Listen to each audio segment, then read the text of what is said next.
Pusha Lurabanina, Lyra Yum little Kilgisiga Mugang Busiga Tumsiga, ha, I don't marry in there. Ush, a duty. I saw a bacrado. Only Turi.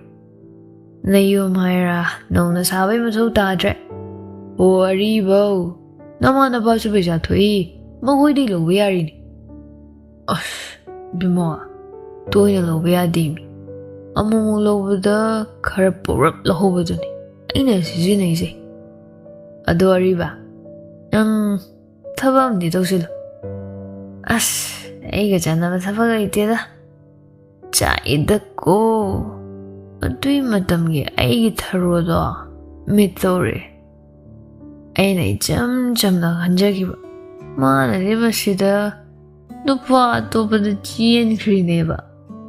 Although I couldn't be more. Top hard to be, I don't kind of rather duty.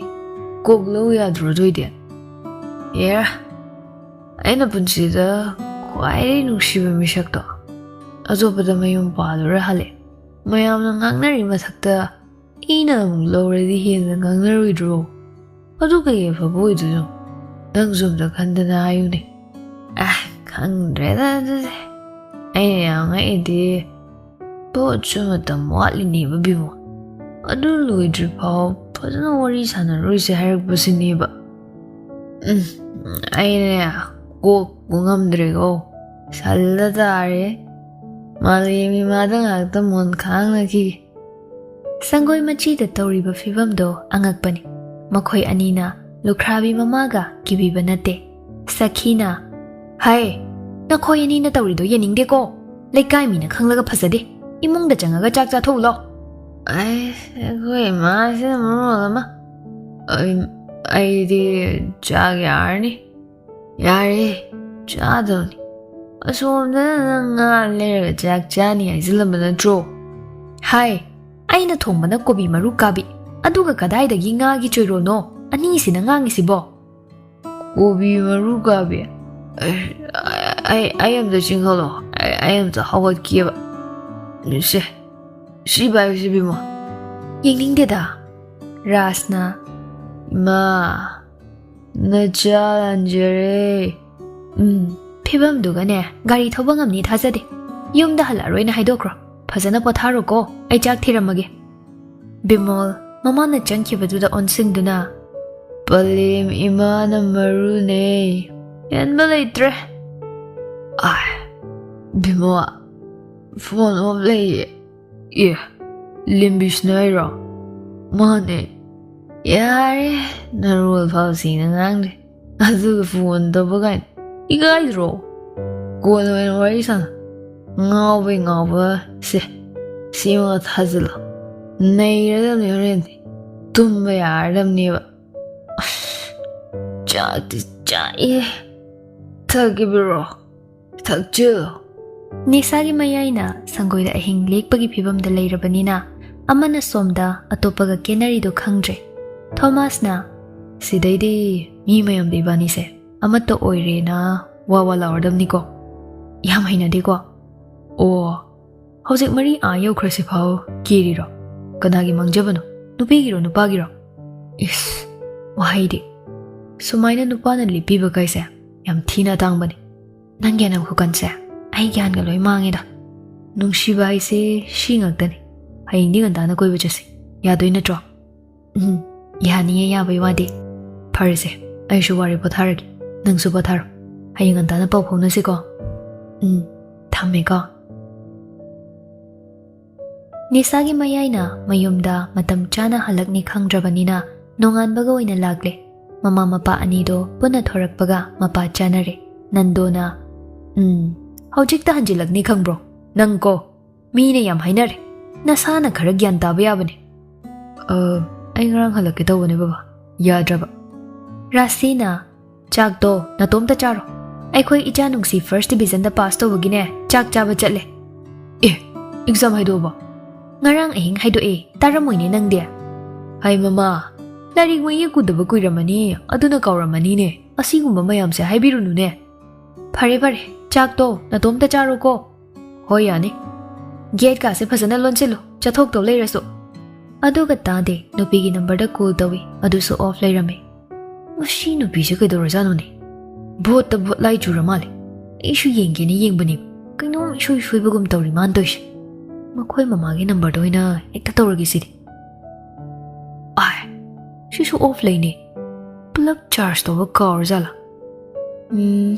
ꯅꯨꯡꯁꯤ first ꯗꯤꯕꯤꯖꯟꯗ pass ꯇꯧꯔꯦꯕ ꯑꯗꯨꯒ ꯄꯥꯕꯨꯡꯒ ꯃꯃꯥꯒꯅ ꯑꯩꯉꯣꯟꯗ ꯆꯠꯁꯦꯅ ꯍꯧꯔꯝꯗꯕ ꯎꯅꯕꯗ ꯉꯥꯏꯔꯝꯂꯤꯕ ꯃꯃꯥꯟꯅꯕꯗ call ꯇꯧꯁꯤꯜꯂꯦ ꯃꯁꯥꯗꯣ ꯏꯐꯤꯡ ꯐꯤꯡꯖꯩ ꯕꯤꯃꯣꯜꯅ hang over ꯆꯠꯂꯦ ꯉꯔꯥꯡꯒꯤꯗꯣ ꯑꯩꯈꯣꯏ ꯅꯨꯡꯁꯤ ꯐꯥꯔꯁ ꯗꯤꯕꯤꯖꯟꯗ ꯄꯥꯁ ꯇꯧꯔꯤ ꯀꯅꯥ ꯅꯣꯏ ꯅꯨꯡꯁꯤ ꯊꯥ 4 ꯋꯥꯠꯂꯤꯕ ꯚꯣꯠꯇꯣ ꯍꯧꯖꯤꯛꯇꯒꯤ ꯈꯣꯝꯕ ꯍꯧꯕꯤ ꯊꯧꯅꯥ ꯐꯕꯤꯗꯣ ꯀꯔꯤ ꯄꯔꯤꯈ꯭ꯌꯥ ꯊꯥꯒꯦ ꯍꯥꯏꯁꯦ ꯑꯗꯨꯅ ꯇꯤꯃꯤ ꯕꯤꯃꯣꯜ ꯉꯛꯅ ꯀꯅꯥꯅꯣ ꯅꯪꯕꯨ ꯑꯅꯤ ꯆꯥꯕꯤ ꯇꯧꯔꯕꯣ ꯅꯠꯇꯦꯀꯣ ꯀꯅꯥꯅꯣ ꯑꯩꯈꯣꯏꯅ ꯐꯨꯔꯤꯠ ꯊꯤꯜꯂꯨꯕꯗꯣ ꯀꯥꯎꯔꯕꯣ ꯑꯗꯨꯅꯦ ꯍꯥꯏꯁꯦ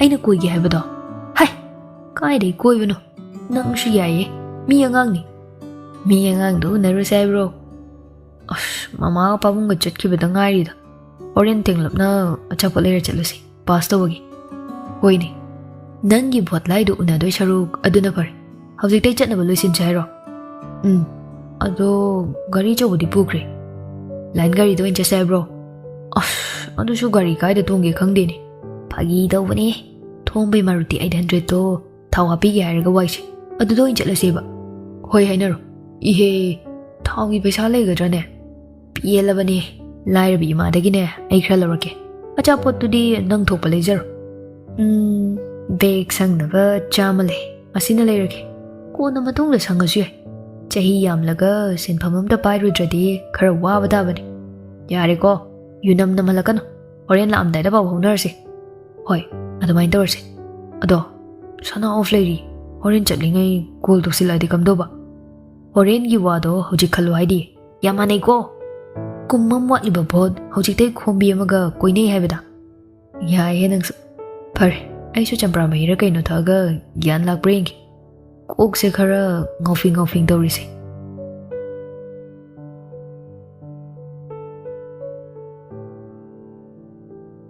ꯄꯥꯈꯪ ꯃꯌꯥꯏ ꯆꯜꯂꯕ ꯑꯅꯤꯗꯣ ꯅꯨꯄꯤꯗꯨꯒꯤ ꯄꯣꯠꯆꯩ ꯂꯩꯗꯨꯅ ꯊꯤꯟꯕ ꯆꯠꯄꯒꯤ ꯂꯝꯕꯤꯗ ꯁꯅꯥꯗꯤ ꯑꯇꯣꯞꯄ ꯅꯨꯄꯥꯒꯤ ꯒꯥꯔꯤ ꯃꯅꯤꯡꯗ ꯅꯣꯛꯇꯅ ꯇꯣꯡꯈꯤꯕꯗꯣ ꯎꯔꯦꯗꯣ ꯔꯥꯖ ꯈꯨꯗꯣꯝꯕꯤ ꯊꯤꯜꯂꯒ ꯑꯁꯤꯗꯅꯣ ꯁꯅꯥꯅꯤ ꯑꯇꯣꯞꯄ ꯅꯨꯄꯥꯒꯤ ꯃꯅꯤꯡꯗꯒ ꯇꯣꯡꯉꯤꯁꯦ ꯃꯕꯨꯡ ꯃꯧꯄꯥ ꯑꯣꯏꯔꯝꯃꯗꯤ ꯑꯩꯈꯣꯏꯅꯤ ꯐꯔꯒ ꯑꯃꯨꯛ ꯇꯥꯗꯅꯀꯣ ꯕꯤꯃꯣꯜꯅ ꯍꯥꯏꯔꯛꯄꯅꯤ ꯔꯥꯖꯅ ꯈꯔ ꯌꯥꯡꯈꯠꯂꯨ ꯃꯃꯥꯡ ꯊꯧꯖꯤꯜꯂꯨ ꯍꯦꯔꯥ ꯀꯔꯤꯒꯤ ꯃꯕꯨꯡ ꯃꯧꯄꯥ ꯅꯠꯇꯤ ꯑꯁꯤ ꯅꯨꯄꯥꯁꯤ ꯑꯩ ꯌꯨꯅꯤꯚꯔꯁꯤꯇꯤꯗ ꯍꯥꯟꯅ ꯎꯈ꯭ꯔꯦ ꯑꯩꯅ ꯍꯥꯏꯕꯗꯨ ꯆꯨꯝꯃꯝꯃꯅꯤꯅꯦ ꯅꯣꯛꯇꯅꯒ ꯋꯥꯔꯤꯒ ꯇꯧꯏꯅꯦ ꯀꯔꯤꯕꯨ ꯁꯥꯟꯅꯔꯤꯕ ꯉꯥꯏꯈꯣꯅꯦ ꯑꯁꯤꯕꯨ ꯀꯤꯍꯣꯝꯒ ꯌꯥꯝ ꯆꯥꯕ꯭ꯔꯕ ꯃꯃꯤꯠ ꯌꯥꯝ ꯌꯥꯝꯃꯤꯁꯦ ꯑꯩ ꯇꯧꯒꯦꯀꯣ ꯃꯃꯥꯡꯗ ꯍꯦꯛꯇ ꯊꯧꯖꯤꯟꯒꯦ ꯒꯥꯔꯤꯁꯦ ꯃꯆꯥ ꯑꯣꯏꯔꯝꯃꯗꯤ ꯅꯨꯡꯉꯥꯏꯗꯧꯅꯤ ꯅꯣꯛꯅꯤꯕ ꯑꯅꯤꯗꯨ ꯒꯥꯔꯤ ꯃꯃꯥꯡꯗ ꯀꯣꯛ ꯊꯧꯖꯤꯜꯂꯦ ꯇꯞꯂꯞ ꯊꯧꯔꯛꯄꯗꯒꯤ ꯑꯁꯣꯏ ꯑꯉꯥꯝ ꯌꯥꯎꯗꯕꯅꯤ ꯊꯣꯃꯥꯁ ꯁꯥꯎꯅ ꯍꯣꯏ ꯅꯨꯃꯤꯠ ꯎꯗ꯭ꯔꯣ ꯒꯥꯔꯤ ꯊꯧꯕ ꯍꯩꯇ꯭ꯔꯤꯔꯕ ꯃꯤꯉꯣꯟꯗꯒꯤ ꯋꯥꯏꯔꯒ ꯊꯧꯔꯛꯄ꯭ꯔꯣ ꯑꯗꯨ ꯒ꯭ꯂꯨꯗꯟ ꯊꯧꯔꯤꯗꯨꯕꯣ ꯕꯤꯃꯣꯜꯅ ꯍꯣꯏ ꯅꯨꯄꯤꯗꯨ ꯋꯥꯔꯤ ꯁꯥꯒꯦ ꯂꯦꯝꯕꯤ ꯉꯛꯅ ꯗꯥ ꯕꯤꯃꯣꯜꯒ ꯀꯥꯏꯗ ꯆꯠꯀꯦꯅ ꯇꯧꯕꯅꯣ ꯅꯪ ꯑꯩꯅ ꯀꯣꯜ ꯇꯧꯕꯁꯨ ꯑꯣꯐ ꯂꯩ ꯑꯩ ꯐꯣꯟ ꯌꯥꯗꯦ ꯁꯦꯝꯕ ꯆꯠꯂꯨꯕꯅꯤ ꯉꯥꯏꯈꯣꯅꯦ ꯅꯣꯏ ꯏꯃꯥꯒꯤ ꯅꯝꯕꯔꯗꯒꯤ ꯍꯥꯏꯔꯛꯄ ꯌꯥꯗꯕ꯭ꯔꯥ ꯐꯣꯟꯗꯨ ꯂꯩꯈꯤꯕꯁꯨ ꯀꯨꯏꯗ꯭ꯔꯤ ꯀꯃꯥꯏꯅ ꯌꯥꯗ꯭ꯔꯤꯅꯣ ꯐꯣꯟꯗꯨ ꯌꯦꯡꯒꯦ ꯍꯥꯏꯌꯨꯅꯦ ꯁꯦꯟꯐꯝꯗ ꯂꯩꯍꯧꯔꯦ ꯀꯔꯤ ꯂꯩꯍꯧꯕꯅꯣ ꯑꯣꯏꯗꯕ ꯉꯥꯡꯒꯅꯣ ꯀꯗꯥꯏ ꯄꯤꯔꯣ ꯐꯣꯟꯗꯨ ꯌꯥꯗꯦ ꯍꯥꯏꯗꯥꯏꯅꯦ ꯌꯥꯅꯕ ꯊꯨꯒꯥꯏꯕꯤꯒꯦ ꯃꯇꯥꯡꯗꯨꯗ ꯊꯣꯃꯁꯅ ꯀꯩꯅꯣ ꯊꯧꯒ ꯑꯝꯇ ꯂꯩꯇ꯭ꯔꯣ ꯆꯠꯂꯣꯏ ꯑꯩꯅ ꯌꯨꯝ ꯉꯟꯅ ꯄꯥꯜꯂꯗꯤ ꯅꯪꯒꯨꯝꯕ ꯐꯩꯕꯣꯛ ꯏꯆꯥꯕꯨ ꯐꯪꯉꯤꯅꯦ ꯊꯧ ꯂꯩꯇ꯭ꯔꯥ ꯀꯥꯏꯅꯒ ꯅꯞꯁꯜꯂꯣꯟ ꯇꯣꯏꯅꯤ ꯊꯣꯃꯥꯁ ꯐꯤꯡꯒꯠꯂꯛꯑꯦ ꯍꯣꯏ ꯍꯅꯨꯕ ꯅꯪ ꯊꯧꯒꯩ ꯂꯩꯒꯦ ꯃꯤꯒꯤꯗ ꯑꯗꯨꯛ ꯌꯥꯝ ꯌꯦꯡꯁꯤꯜꯂꯤꯗꯣ ꯅꯪꯒ ꯋꯥ ꯉꯥꯡꯅꯕ ꯇꯜꯂꯤ ꯁꯅꯥ ꯍꯥꯏꯌꯣ ꯅꯨꯄꯥꯁꯦ ꯀꯅꯥꯅꯣ ꯂꯦꯝꯕꯤ ꯀꯤꯔꯞꯅ ꯑꯁ꯭ꯋꯥꯏꯗ ꯊꯣꯛꯂꯛꯑꯣ ꯋꯥꯔꯤ ꯁꯥꯟꯅꯁꯦ ꯌꯥꯒꯗ꯭ꯔꯥ ꯀꯩꯅꯣ ꯁꯤꯗ ꯁꯨꯝ ꯍꯥꯏꯌꯨꯅꯦ ꯑꯁ꯭ꯋꯥꯏꯗ ꯑꯣꯏꯅ ꯍꯥꯏꯒꯦꯕ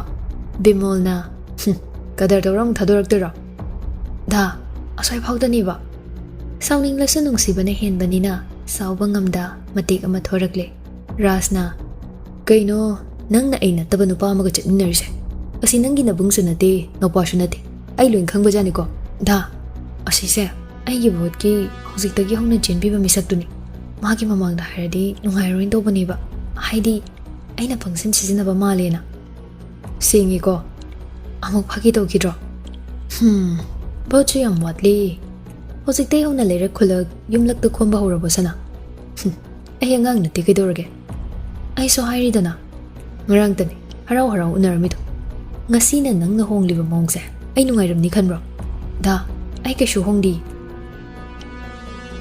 ngaki sangsarna humduna puhange khangano ai gi mitna uribase nangna aranba ta hanaba hotnagan tungda mangje doisi ai nate o dan hai se ai gi mangje bangak tani siro ai na dagi maral khra charu ramale ai soidana handoraki sana wari sama da wanchet kidor ai na ngang se nang lusin mangam bawat lamale ai budi hairi dadi kai chatli no akhoi nung se exam pass tore adugi acha ko thin bechet bani o hosiki to akhoi nung si ba aina phone off tari na tanja lawai wani ne sana apai beda chumba sar kana ai noi mama gi number da call tawi ko nang na number fao off thame ha aduda nayum da changaga ai nung si manak da chatni hayo haibra ba ai ado hayo hai kibra yam ga ai khoi nung si kai kari mari bo thokna bana mari thiribani ne ha aina haikraba natro mamagi mamanabigi machani aigi chalni haina pokminabadi natedana tanja chadana khambal jawba saribani ne nasagi naral kupsina ba hotnariba natraba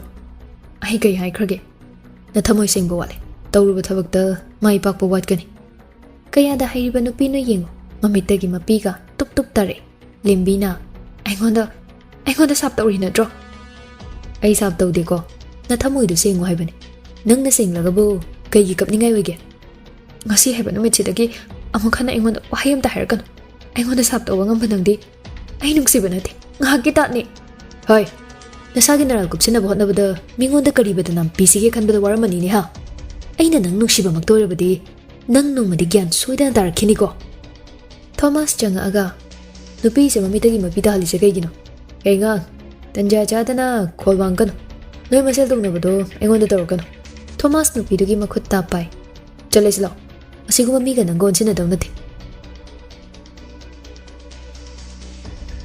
bimolna ai ukrene gari kit khukawdi ludene as ko kyam sadorida ko na no moin chalasira era chatni hain thoraga adum chatlurase ngasi se wakhal siam charang domal mamak na samai no ngak pase ni ta sing nang ebim ni mangonda landi lan ki balite nupa se ini yengbani mangak yam haigale nokoi ni wari sabadu mangakalingde yengle bi wani as yumda la pathawrase era kai gi handoino hanbauna de pass to bagi nungai ba phongdo se gari gar ngasi dine thongning mafam da thawrase wairak pa gari ni ras khangnok nok laglame haujikta wairaga thawrak pa gari ra na ngamba madugi moi bembo man banu pa do changsillaga shudat adi fazani ko yare haujikta ga phausa point tawradana Hozigwaida mamitagi mapisin tharaga chatkiba nupido nupaduga hotel da chaba yaba makai mamina karamduna order toba yaba tawrami Thomas na kogiziro ngasi di nangna chaninge baloin pijadoini horen paisa yaudi na muk haidoiro yauri ne dugidi kyam khangano hoi khandi nupadu da nangna mukhana wangang na ruida bagi mongda haikibaduni aine yam nungairise mahana ibu tawruba thabak to mai pak loi kainaga era mana hairaga ekta chumadro pangangangi baiduni kem khanuse adoi charune chakcharak dai dai ne se chasilo krayam nang aibu thadoklam nuko thagi mamangda ayam ikai ni ba ihe kaina bai wa palisna kamai doino aidine nang sung thai thado adum thongnari khalu wakhal do yam sonthari do kaigino lembi wakhal dana thana ise yam lana khalamani ko ayam tangdi phasana sengdoke se subsi su tho phana dum hawine thakki nasaga son than baya banate mayam mangda lina dana pukhai doini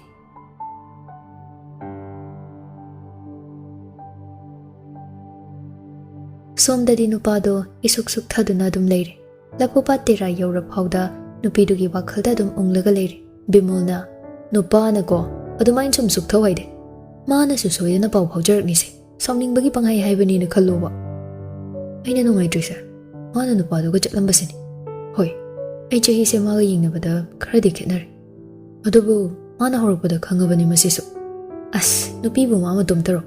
Manipur gi say sakpi mayam gi manong pishu nupi ni kaino. Kay wani ngay oige. Nang na marol ama. Nati, ay koy bu kutsem gi pasabase Taj Mahal kag yenga katopra. Ha, Red Fort, India Gate, Kutub Minar. Mayam ama layna. Masisu yeng na ba na tro? Ama da sum hanjin di chalamoy na. Oh, nang hay sinadi ay siya nupi makal yeng wayra. Yeng ba bu mamalaw bro? Sook ta supiro no pamdradi. As, nang sudan jachade. Wati di. How's kay daw seba? Nakoy babong gi Girish kamalay. Mayum chang basung amoy. Kamay to ba?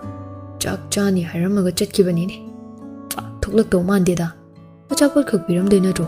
Kok changa pisil mo. Adu ga halak piyay kaino. As, ngasay chat hawdraga hojik chang bado phazaba khra wat ka dran khaliba. Ngasay chachi kaina ka horam bro. Adu shu horam de da. Yari kaino dudi. Ngasay chachi horam da bagi hojik achapot thinba lakbani. Loiri wari. Iran leibasu nate kaigino ina changma ngamdresina. Kemgi nate nakoy halani duna kay khankini na khanbagi. Ash, kok na marol am sabani ko. Nungsi, yengo, nungsi ni. Mama na bigi thori si. Ah, kuday no. Era, udro si day siya. Kasi di fanik set rin ako'y lalak pa da set pa singay. Nang piba nga mo ito di ay pibiru gilem. Ngay ko'y ay dumpiragi. Ay sukum tharap yaw ni.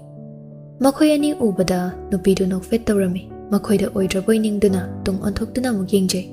Nung sina, yambo, kanada yengi no. Sum yeng mo ni.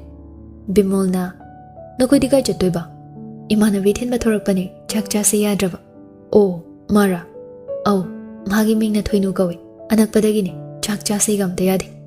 Exam di, chamana na pass to ba na draw. Ras na hangag pa ni, thoy no na, kaka, nung sina kar hele.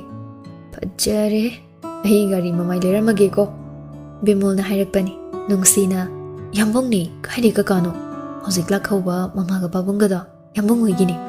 Aya, jahi halam daw man ba ying bada. Ado gini, sao no ko yambong. Ras ikay rap tawra na. Kaka ko rasu, kasu kay dida. Ado ay ikan rasu, mama babong gi kredi kan bibaya ba ni. Bimol gari tagi mga klito oga. Piram mo na. Se, nangyay chapo tilak ba ni. Parikya may pagpagi. Haying kuta paisa hina to oga da sohida na yam na libigi. Thank you yambong.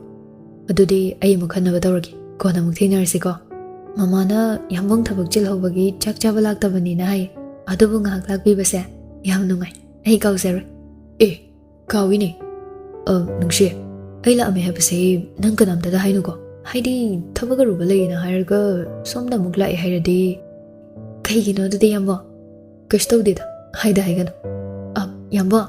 Ay jipi daw ina tamani. Mamlaw balak pa da ang magtingnasi ko. Yay. Halagi ko. Thoy no ma chat kibaga. Kaka ko rubrabu ikay. Nok bada satin rasilay. Ako'y na kraliram ba? Mana kar jahi amamdraba. Ko'y na masu yaram doy jani ko. Yari katla no. Chak chase su yadaba na. Bimol na gari manong dagi. Kaka, yam no iko. Jipi da tamani omlo balak bada ting na say. Laadi ay gap na chat patar. Ay dito ba?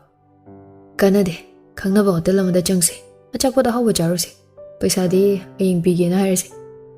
Nang nabuhayar din nanduga rasiga giming panbada adum pirakani. Tasing na sana tamoy kanbi haibado oire. Nupa na pau pau na ba hot na jabani. Adugo mana dum achumba sado na hoy ni may ni hayramdre. Thomas na nangyari ba dudi unase na pau jelak palipabo. Natraga ujik sa dum pau jelay bro. Jelay ida ang toki ba wanga pangamdaba madi kau nangang nadaba ni hinapay na kali. Ay nang idi nang nakamay na magi WakhaL kalaminusin. Inkalak pada mating yang pangbi yam sa support daw. Aduda adong gyan tarak pada koy na lermi. Pajari ni wari sa. Yari ba? Migi wari sarisi. Hausi po kayo ramino. University su chatre nang ngayong giwang malangi su yadre. Aduna ise adum ka manung dalir. Nang nupi mayang ka pau na ihintay ko. Di na ba marumapang pau na kayo no? Hindi na pau na ramdra na pakali. Nang adumay na aribada ay galo na koy na raga marilot pa do. Ay dinati ko. Lembi kra nungay jade WakhaL da khali. Mana ise sumaina khanba ko. Kuidori tumin layerde. Kaishu tawdeda.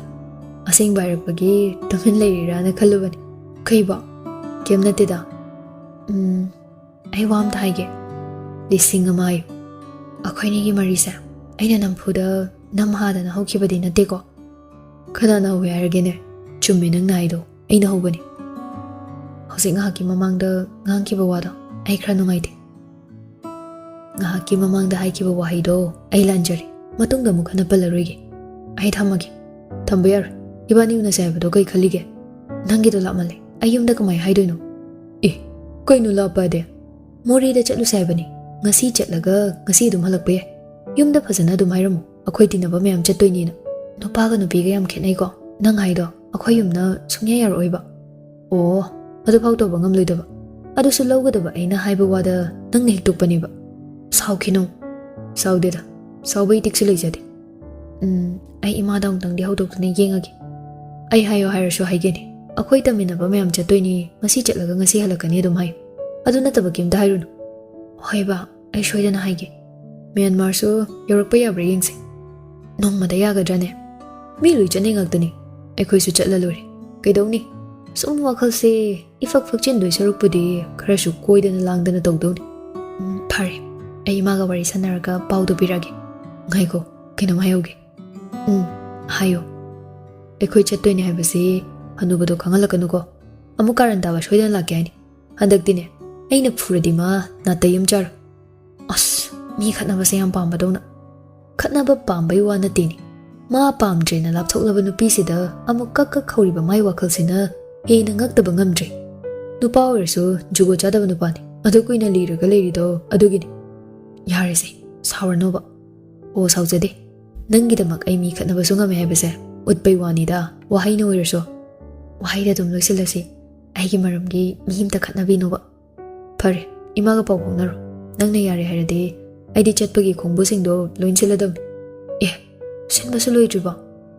Akhoi lona chatlaga kanamtada pau piramdradi nungaiba hongnabro. Ai hangakin tawbani. Nang soidre haina lorage ko. Ai ngahak lerga marolda soidana hairage. Phare dudi kona mu pau phongnarsi. Aisha thamage ko. Phone hek thamkibaga mapa chanana mamaso makutta phone ama paiduna changai. Se nang bahela o haine phasana ingthina wari sanau ko. Kanano